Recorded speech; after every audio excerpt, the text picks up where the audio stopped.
You're listening to Mom and Doc Talk, where we talk all things healing pans and pandas with an emphasis on homeopathy.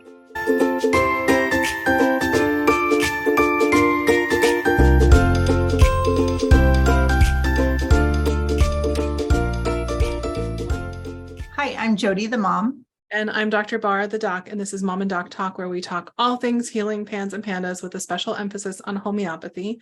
And today, as we're continuing our journey through some of the basics about pans and pandas, we're going to talk about allergies. We've talked in the last two episodes about sensitivities to food and some sensitivities to mold. And so today we're going to talk about more environmental allergies. For a lot of PANS families, there's like either spring is a terrible time or fall is a terrible time. And for some people, it's both. And for the fall folks, it tends to be a lot more of like the kids who are more viral reactive.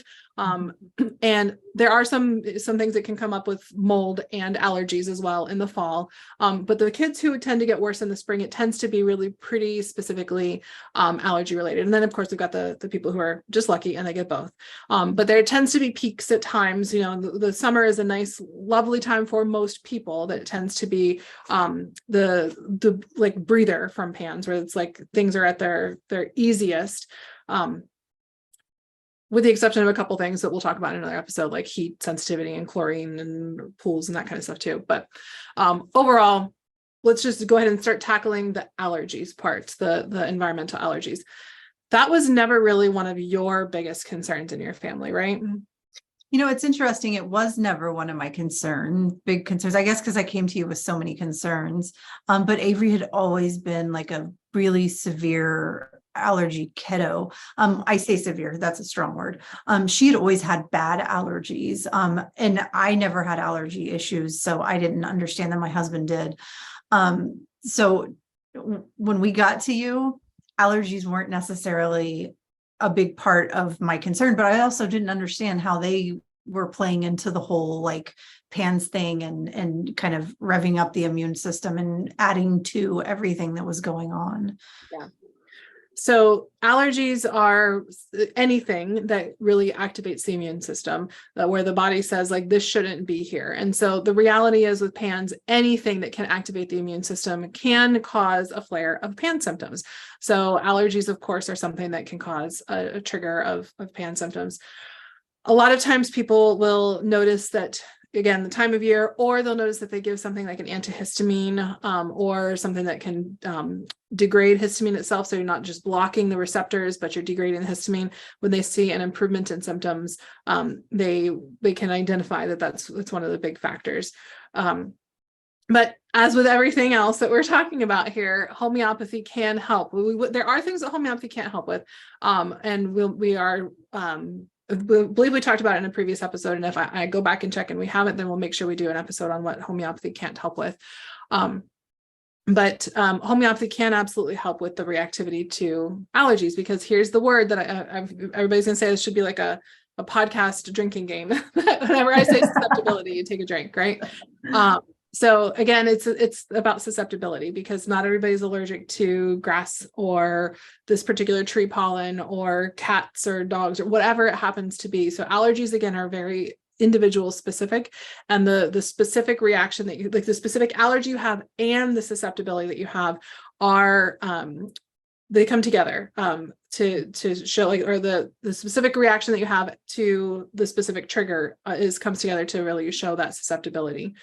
And so one of the things that we can see with homeopathy, like, and I think you saw, Jody, is that you didn't even recognize that allergies were a part of it until we had moved through enough healing that the allergies became more prominent. And then you noticed when you're having like this almost like mix, like when the allergies are worse, then okay, now the PANS symptoms are worse. Whereas when we first got started, you just had such a high level of inflammatory load that like she was just struggling around the clock all the time, no matter what.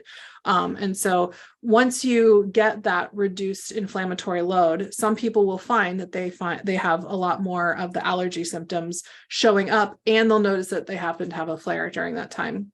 Yeah, I think that trips us moms up, right? Because we get through and our kids are doing a little bit better, and then all of a sudden, whoosh, here comes these like really bad allergy symptoms. Yeah. And it's like, whoa, and they were there all along, but then all of a sudden it's just like it felt like there was an explosion of them with Avery. Yeah. And I think that happens fairly often. It's something that we might dedicate an entire episode to if we need to, that I have called the pendulum swing of healing, which I think is what you're referring to, Jody. So there's a couple of things that could happen. And what Jody is referring to is the pendulum swing, where basically as we're healing, we see symptoms that are more typical inflammatory or immune responses show up instead of like the neuropsychiatric symptoms, but they seem like they're excessive. So you go from a kid who normally would have a flare around that time, and they're not having a flare of the PAN symptoms, but they're just like constantly sneezing, eyes itching and watering, like throat scratching, all of the things that we associate with allergies, but they're terrible. Or the kid who, if they happen to be a more viral triggered kid, that they're getting sick every single, like no matter what, if somebody even like comes near them that thinks about getting sick, that they end up getting sick, whereas they never got sick before, but they had all the neuropsychiatric symptoms flare. And so it's like the body's overcorrecting to have more appropriate immune response, but having it all the time. And so we're still having a hyperactive immune response, but a more appropriate and correctly directed immune response. And that it does settle down in time. So you're not like going to have to just trade horrible, PANS flares for horrible illness illness bouts and horrible allergies. Homeopathy does work on the whole person. And so it addresses all of those things. And so in time, you not only have the PAN symptoms reduced, but you have a more appropriate and effective immune response, so that you're not going to get sick every time, because your immune system handles it and it can take care of things before having to like jump to and like go into like hyper protect mode. Another thing that can happen though for folks, and I think this might be part of what you're talking about, both like the pendulum swing, but also when it's almost like the progression of the condition itself that like is like the most threatening or most challenging condition suppresses like earlier states, like so you are probably still having allergies, but you just don't see it because it's progressed to a certain place. And so like as you move back, it uncovers the things that are really still part of that overall like susceptibility picture, that just you couldn't see because it was almost suppressed by a worsening of the condition. Does that make sense? It does. And it makes sense, but like the way my mom brain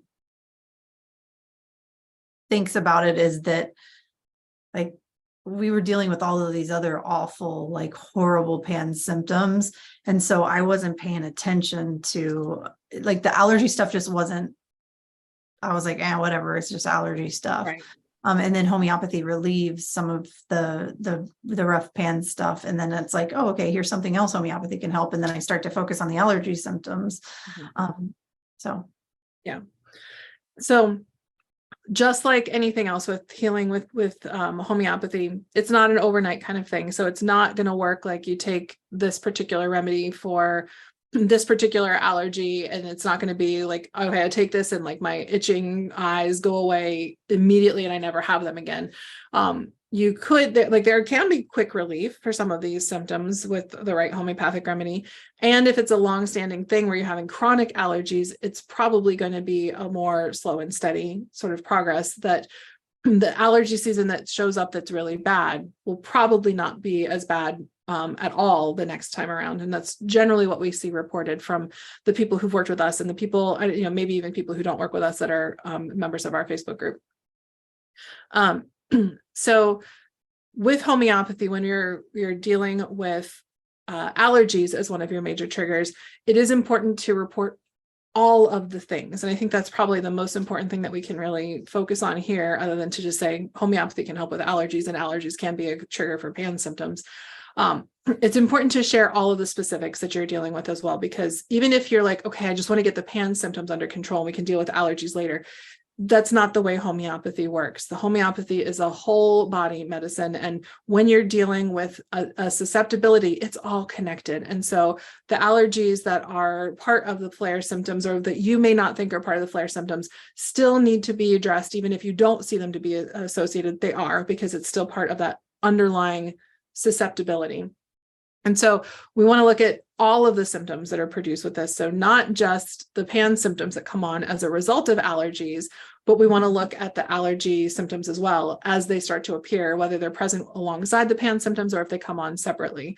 Some people will see, as they're healing, they'll see the PANDAS symptoms and the allergy symptoms start to blend together, and so they're having both at the same time. So, and like that's frustrating for people, right? When you're like, oh my gosh, the PANDAS symptoms are getting better, but they're still here, and I'm having a flare of PANDAS symptoms, but I'm also having the worst allergies ever. Like, oh, Yeah.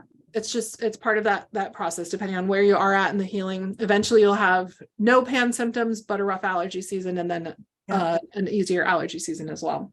That was a neat timeline. thing. Oh, sorry, what was that?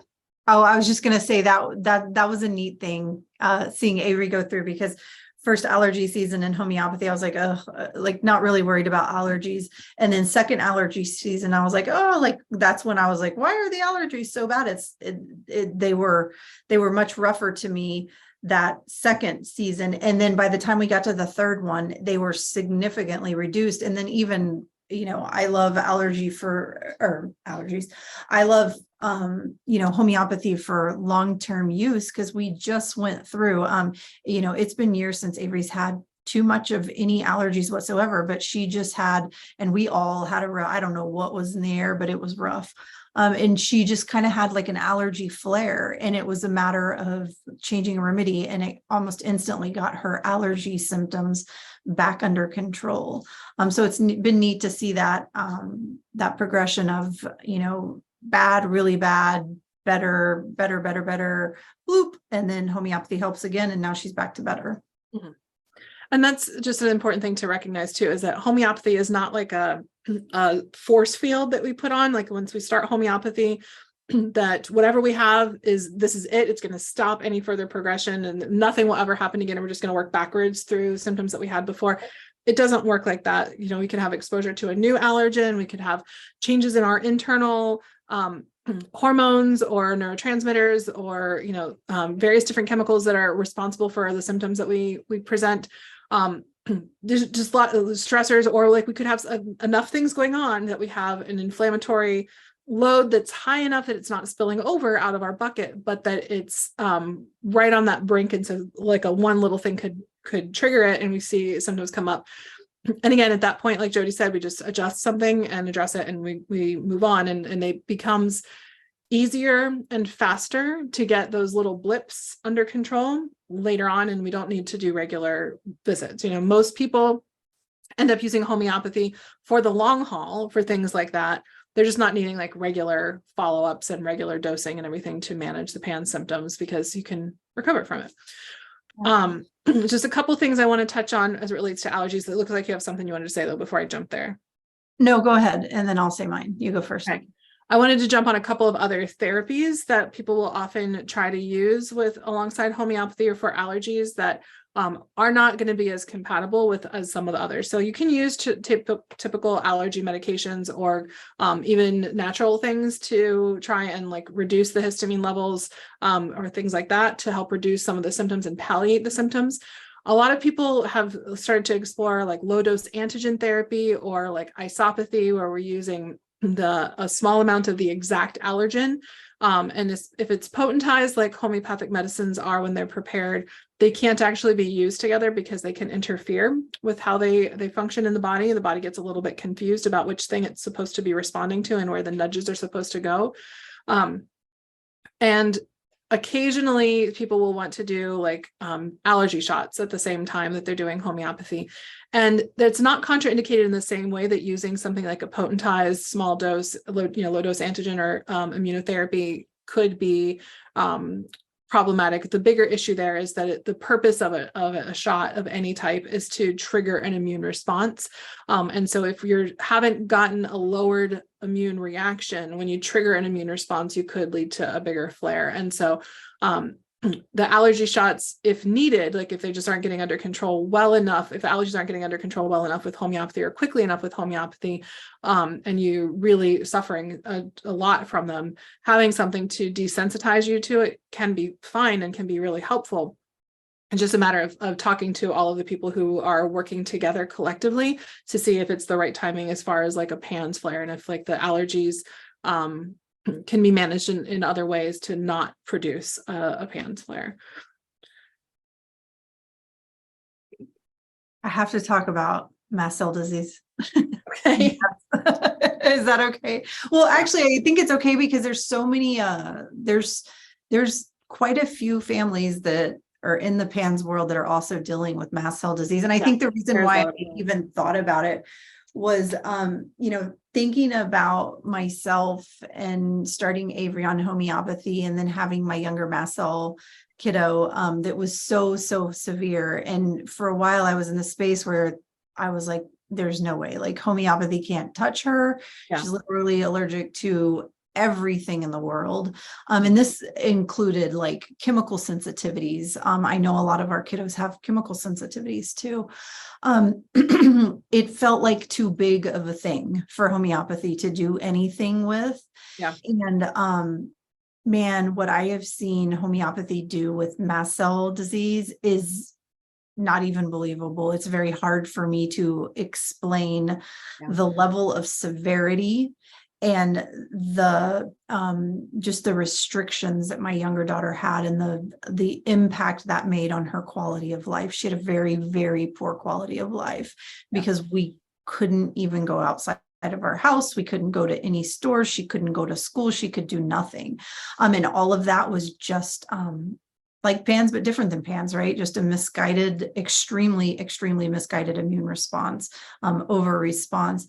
And over time, homeopathy has just slowly calmed that down and almost, right next to completely eliminated the systemic whole body, every single organ system reaction that she was having with all of her environmental and food triggers. So I guess all that to say that, even the big, really bad stuff, homeopathy has the ability to help with that stuff too.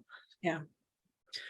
So what we're trying to do in these like basics is to give you some information to help you make some good decisions about where you want to go and what feels right for you, as well as to give you a little bit of an idea of what the healing trajectory would look like should homeopathy be part of what you want to approach. So I'm hopeful that we managed to get that clearly communicated with you today in the short time that we're trying to keep these episodes to, just in interest of, how hard it is to find even a little bit of time, even if you're not raising a medically complex child. And so if you've got questions about things that we touched on, but maybe weren't able to go in a lot of detail with, we would love to hear from you. You can find us on Instagram is a great way to DM us if you're there, or on Facebook. You can join our Facebook group with Homeopathy for Pans and Pandas. I'll have links to all of that in our show notes, so you can get in touch with us. And any feedback that you've got for things that we can go into a little bit more detail with in these short episodes, we appreciate.